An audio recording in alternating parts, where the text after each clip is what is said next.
A father who lost his son in the Parkland, Florida school shooting is calling for more action after being escorted out of a White House ceremony marking the passage of a federal bipartisan gun reform bill. The audience was full of people whose lives were affected by mass shootings, including Manuel Oliver, who told the president right then and there that he has to do more. You have to do more. Because make no mistake. Sit down and hear what I have to say. You have to do more than that. You have to open an office in the White House. Name a director. Prioritize these problems.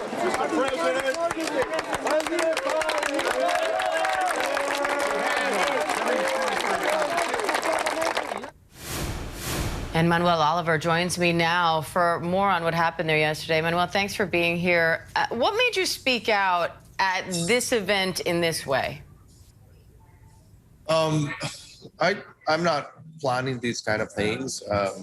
I was going to an event that had a lot of, good reasons for me to be there. We were invited by the White House. But then I start feeling a lot of celebration mood, a lot of joy, collective joy, which is in any way what we should be doing.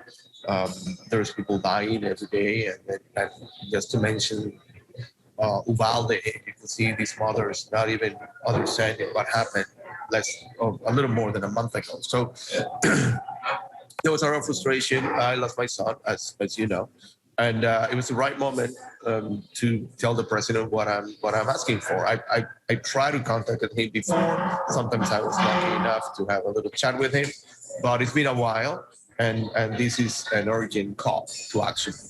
I know that this gun reform package doesn't nearly have everything in it that you would like it to have, but there are several measures in place. It is progress, right? So why don't you think that is cause for celebration? And what would be in your eyes? Well, I think it's the job of our legislators to do that kind of thing. No one is celebrating your work, right? You do your job every single day, then go back home. Same thing on my side. And so why are we putting together this whole idea that we are solving a problem? And not to mention that we are okay. We all know that it's not enough, but we're all okay with that.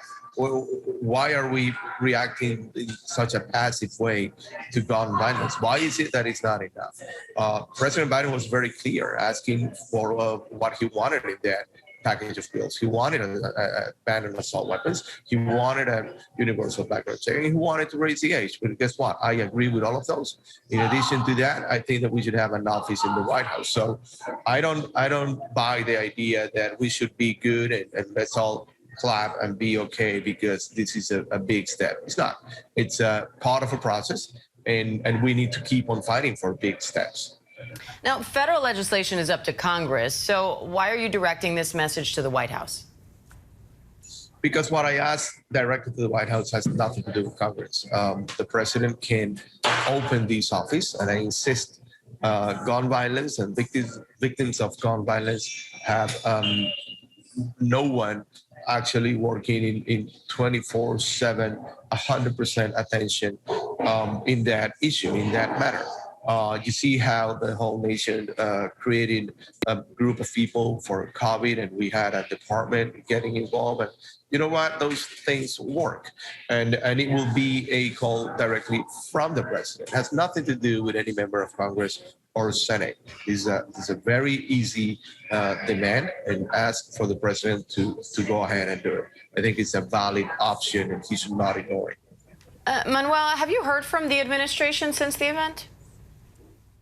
No, they had, I haven't seen yet, but I do know that at some point yesterday, they sent a statement saying that I had a meeting with President Biden yesterday morning, which is not true. So they had to correct themselves later yesterday. And yes, I met the president probably 2 months ago. It was a visit to the White House. It was a traditional visit where you take a picture with the president. It was not a discussion with the president. So, and by the way, that day, Joe Biden told me, you have to keep on doing what you're doing. You have to put pressure out there, pursue your goals. And that's exactly what I did yesterday. So President Biden knows like me, that we need to do more. We have to do more, and he has his way of doing it, and I have mine.